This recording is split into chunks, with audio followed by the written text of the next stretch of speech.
Good evening, folks. Training spotlight for this evening is about active listening, methods of communication and marketing.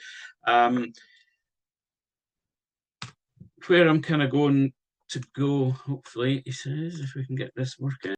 Reference document that I've kind of used for this particular session is the social media policy, the photography guidelines, and photography and filming consent form. So there's we just need to be mindful of that as we're looking at the different methods of communication that we've got within the MSSC and how we get that message out across to the cadets, the next of kins, whether that be parents or guardians, and also to our own volunteers as well. So as a way of an introduction, as I said already, I'm Steve Jarvie. I'm one of the support officers. I'm also a volunteer with the organisation. I've been doing that for about 13 years in various different roles. Started off as a volunteer, progressed up through, was the EXO and then the CEO of Rosyth unit. I stood down last year. I'm still at the unit, and I'm the stores officer there, but I'm also taking a bit more of an active role within the district, so Fife and Tayside district as well. So it's just a bit of a background for you with regards to my volunteering kind of background, and also with this particular job, it's been 2 years, although, like I said, it changed in June. Looking at the scope of the session, it's really about communications and how we can try and better our communications to become more effective when we're talking to getting the message out about different courses, things that are available with regards to the cadets, and ensuring that they're getting the best from their cadet experience. So first of all, how do we actually currently communicate to our cadets, the parents and guardians, next to kin, etc., of our cadets, and also the adult volunteers that we have, both in our unit and across district. It depends on your unit. Some units are a little bit more modern than others. Equally, the same can be said about districts as well. A lot of the time, we still tend to throw bits of paper out to our cadets with messages on, with details of courses, with any events that might be coming up within the units and the districts. And whilst that is a good way of doing things, the message does tend to get lost, I feel, because generally the piece of paper will go into cadets' pockets. 9 times out of 10, they may not get emptied out of the pocket, or they'll end up going through a washing machine. But from another point there, it's costly for a unit to print out information for it to be sent home, etc. And again, we're trying to be a bit more eco-friendly. So again, with the printing costs, paper, etc., there have to be sort of different ways that we can think about communicating. So looking at some of the different ways that we have for communication within the Sea Cadets, then I'm just going to go through the training and admin website here. Looking on the comms tab here, there are a number of different ways that we can utilize the communication methods that are available within the Sea Cadets. The first one that I've kind of looked at is the marketing hub. Hopefully, all of you at the units are aware that you have got access to the marketing hub. Within the marketing hub, what you've got there is you've got a whole host of different branded items that can be utilised. So there is a video that starts it off, and it's a fairly good video. It's about 15 or 16 minutes long, which gives you a tutorial on how to operate the third-party site that our marketing materials are on, which is Canto. As I said earlier, most of the units should be aware that you have got a login for Canto. It should have been sent out to the CEOs of the units when the system came into play. If you're not aware of the password, there is different ways that you can access it though. So on the marketing hub, as you look further down on the screen there, it says how to log in. If you haven't already registered the unit, there is a form there. You fill the form in, that will go directly to Canto, and they will send you an email. Follow the email link within 7 days, and that should hopefully give you access to the materials that are in the Marketing Hub itself. If, however, you have already done this and perhaps you've maybe had a change command, password's gone astray, whatever, then you can actually go onto the website, which is detailed on the Marketing Hub there as well. Go to the Canto's main page and you can then reset the password. If you're having any issues with regards to the Marketing Hub itself, though, things that can't be achieved by filling in the form or resetting your password, marketing support mssc.org, send them an email and they will be able to kind of walk you through what you need to do to get it back up and running again. So that's just another screenshot of the training admin site there that says pretty much what I've just been talking about. What do we have on there? There are a lot of stock images with regards to events, different specializations, etc. So photographs that can be used for marketing details. And also you have got templates there that you can be used if you wish to get materials printed out. So whether that be flyers, postcards, recruitment posters, etc. There is a detail right at the very bottom of that page, which I didn't put onto this particular slide, and it's to do with regard to printing. Units are responsible for the cost of printing, but what the printer of choice is called Empine, and their contact details are at the bottom of the page, and they can assist you with getting things like the flags, the pull-ups, etc., and printing on there exactly what it is that you want for either your unit or for your district. So that's the kind of Marketing Hub there. The next thing that I've looked at is the media support. Now, again, this is maybe not something that everybody would particularly wish to utilize, but it's just to make you aware of that facility that is there. There are a lot of good tutorials on here and information on how that you would work with your local media, planning and developing a PR campaign for your unit or district, and also the photography guidelines and photography and film and consent forms are linked at the top. So it's really important for us to remember that we do need to have that photography or photographic consent before we send out anything to the media, just to make sure that the next of kin are happy for that to be done. We also need to think about updating those consents fairly regularly because people's situations change, so it might be something that we need to clarify when you're going on about that sort of thing. Following all the guidelines, absolutely, they should be on there. We'll talk about that a little bit later as well. The next thing that I had a look at was the unit websites. So the unit websites all went through a bit of a transformation.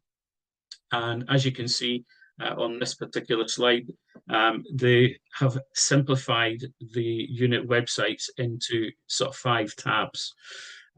They are all uniform, so everybody's websites should be the same.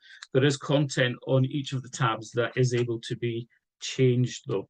So what you should have is you should have the ability to go into your own unit's website. If you don't know, again, the details, you can email webmaster@mssc.org and they will be able to give you all the details, so your login for your unit, etc. If you've already got that, you can go to the ccadets.org/admin. That gets you into the content management system for the site, and you can then go in and you can vary various different parts of it. Fairly obviously, if you think about things like news, getting in touch, and what we do, we need to make sure that all of the information within there is correct for your particular unit, or if you're going to be using it any further for districts. Pretty obviously, days that you grade, times, etc. and any of the news stories that we have there that are relevant to your particular unit itself.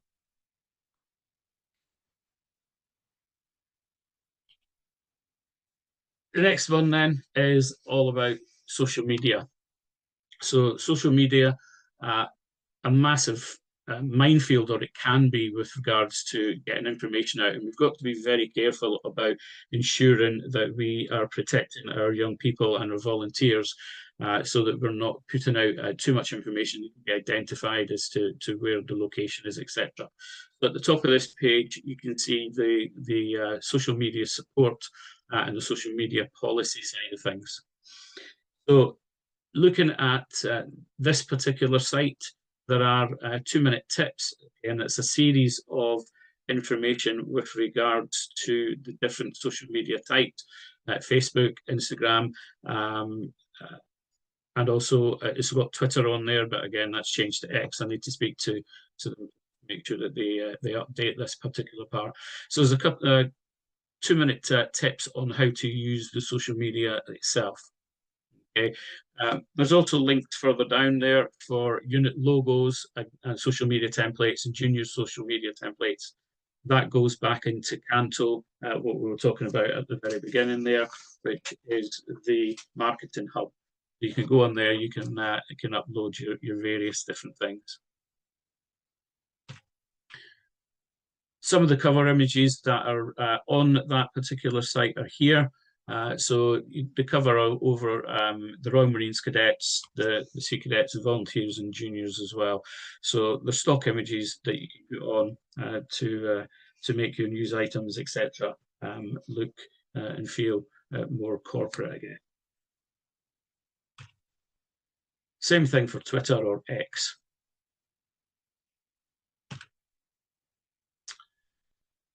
Okay. When it comes to getting the message out, though, one of the big pushes at the moment is to promote and ensure that all of our cadets and volunteers are using the Sea Cadets portal, especially for the cadets, to be honest, because what we're looking to do is keep everything in the one place. And the way that the portal has progressed since it came into being is really quite good. It's got all the information on there for the cadets that we could want them to see. It comes straight to their phone. They can then show interest in any courses or activities that are coming up. That will go back to the unit. The unit, if it's a course, can get the cadets booked on, and they will then know, and the parents will get the messaging as well to say that they have been accepted and so on. There's a lot of different information with regards to the Sea Cadet portal, again, in different places. So this time, instead of it being under the communications tab on the TNA, we start that off in the admin tab. So onto the admin tab, and then scroll down on the left-hand side to the Sea Cadets portal. Lots and lots and lots of different bits of information there with regards to how to operate. And it's something that I still have to get 100% grip on with regards to myself. There is lots of information and lots of different bits of training that can be done for our adult volunteers with regards to utilising the portal to its best ability. So you've got the introduction side of things there.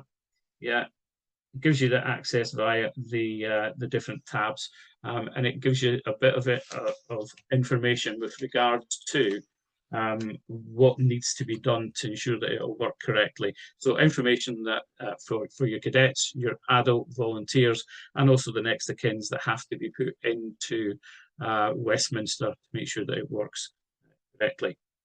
Okay. Access information, the cadets need to have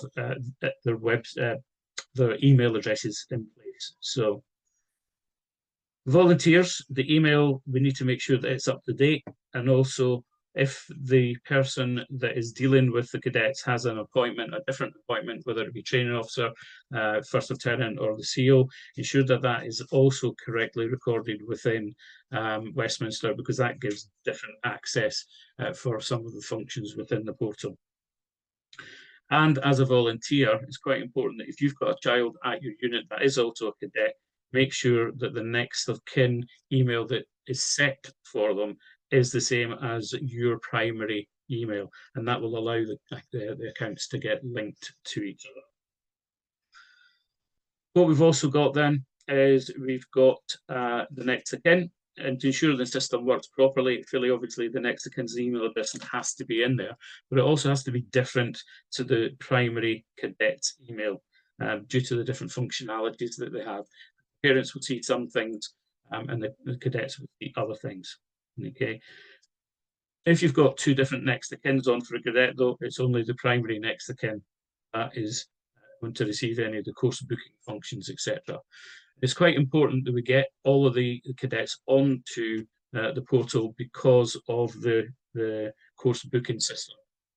With a cadet going on a course, whether it be district, area, or national, everything is done through the portal now. So we have to make sure that they are able to get the next of kins are able to get all the messages so that they can make payments as required, apply for bursaries, and also provide the consent forms. So everything is done electronically now. So it's really important that we get that piece of information across to them. So with regards to that, it does mean that people within the unit have to ensure that information is correct, as I said. So the COs, the training officers or admins, whoever it is that is dealing with your cadet portal, got to ensure that the cadet's email is correctly recorded and that it is different from the next of kin I said earlier. To allow the cadets to get on, again, most of us know the cadets will need to have their PIN number, and then they can go onto the app. They can sign up through the app using their email address and their PIN, etc., set up their password.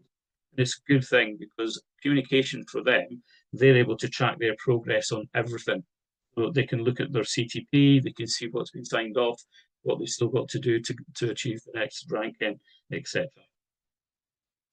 And what we've also got is we've got some A3 posters that are available on that particular piece of data. So you can print them off and it shows the cadets how to get access to the portal itself. There is a lot of training with regards to the portal, different places that you can look. So there's training on the Defence Learning Environment, which is accessed via the DLE, as it says on the top here. Yeah, so you can click on there. It's not a pass or a fail course at all. It's just an information type of course. So you can go through and work through that at your own pace. There's lots of different topics that are in there. Topics include the Sea Cadet experience, different milestones for the cadets to achieve. And there's also resource downloads there as well. So you can go on there, download some of those particular resources, the checklists and so on. And it's also on this page here, we've got some how-to guides. So just by clicking on those, it will give you the information that you require. There is also information on how to post to the portal if you are part of the team that that is dealing with putting Westminster courses on. So if you're doing it for the unit or district, it gives you information on how you can get the information from the Westminster course onto the cadet portal so that they are getting that very form of communication so that we can get them signed up and get the courses running. Okay. The last thing that I want to kind of just mention is communications with volunteers. So yes, we can communicate with the cadets using the portal, but that's not something that we can use for our adult volunteers. One of the questions, or one of the things that a lot of the volunteers have said to us when I've been speaking to them is how do we communicate with each other within the unit and within districts? Generally, people are using things like WhatsApp, but when you start putting another WhatsApp group up and another WhatsApp group up, people start to lose interest and they lose focus, or they just lose the thread of what's happening and where. So looking at group apps that volunteers can use within districts and units, there's a few other ones that are out there. On the left-hand side here, we've got Discord. Certainly our unit, use Discord, and we've got it linked into the district as well now. It's good because it's just the one app. It's just one alert that you get, and then when you go in there, you've got your different threads, your different conversations. So it might be one that you're interested in. It might be something that you're not. And again, you'll have access to the ones that are kind of relevant to yourself. It keeps it all in one place, so it's a bit easier to control. Hopefully, then people will react to the requests that might come in for support for training, etc. One of the other units in northern area use spawned quite successfully from what I've been told, and they can also invite parents into that group as well. So again, it's something to think about if you're wanting to get that communication all joined together, so that everybody is getting the same sort of message. Okay, so the reference documents I mentioned at the beginning are the social media policy, photography guidelines, and photography and filming consent forms. Those are the ones that we need to really be getting a grip of, getting a good handle on, so that we are complying with all the social media policies when we're trying to get the communication across to everyone, whether it be cadets, next of kins, and our adult volunteers.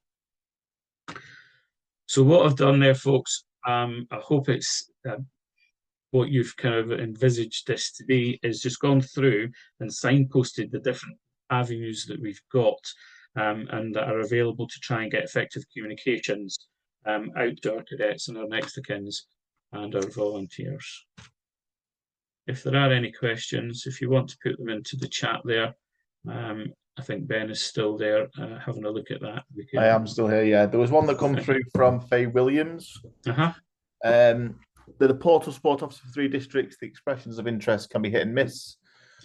They say they always encourage cadets to speak to their courses officer or unit training officer and back up their interests. Yeah, definitely. And it's also a function on full details report on Westminster, where you can view the cadet and next of kin email addresses that are the same as well. Yeah. Because that's kind of an issue that we're still trying to fathom out. Yeah, that's it. Yeah, so whilst it is all there, yeah, communication face to face is always still a good thing. If the cadets are not seeing that their interest that noted hasn't gone anywhere. Yeah, definitely. I'm just going to stop sharing the screen now. So hopefully we've got that there. Okay, so. Any questions? Pop your hand up. Any up. other questions?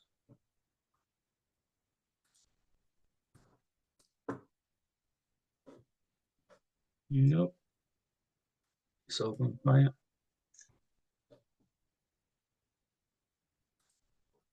Is there a policy for WhatsApp groups themselves? Well, generally for the WhatsApp groups, I would say they're closed groups anyway, and it's generally only going to be your adult volunteers that you would be using. It's not something that we would want the cadets and things being on, because obviously you've got to be careful with who you're talking out with. But I can certainly find out if that's not included within the social media policy.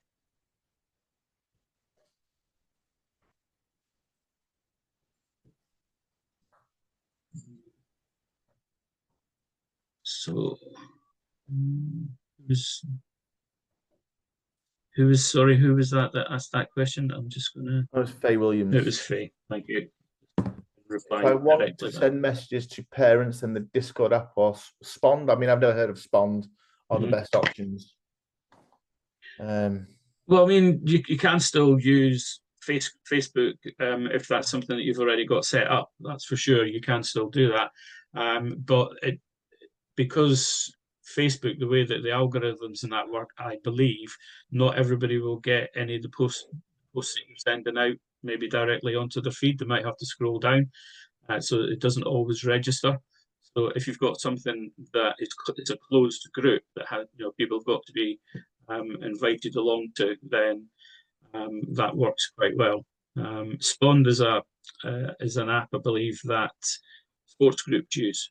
And what it can also do, from what I understand, is it anonymizes everyone. So some of the other apps, you've got personal details that people can access, whereas this one doesn't do that from what I've been told. I mean, for these particular types of apps, especially if you're going to be including your next of kins, it's probably an idea to have a bit of a research and find out which one works for you, because it might not, not everybody's the same. You might want functionality out of them.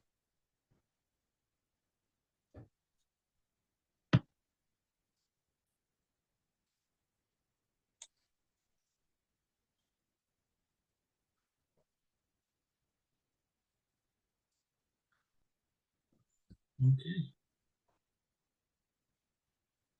No more questions, folks?